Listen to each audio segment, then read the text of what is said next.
Сакам да ви кажам дека општина Прилеп секогаш ќе биде домаќин на вакви слични надпреварувања, на вакви спортски надпревари и секогаш ќе ги поддржува.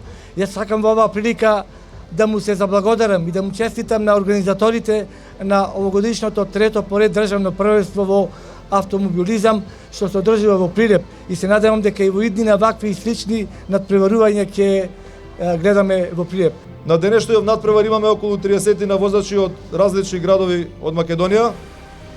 Значи автослаломот е нова дисциплина во македонскиот автомобилизам.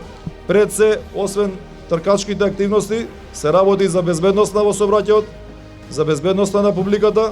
Автослаломот е техничка дисциплина која мора да се извози и најбрзо и најсигурно технички по сите правила и прописи на Светската федерација.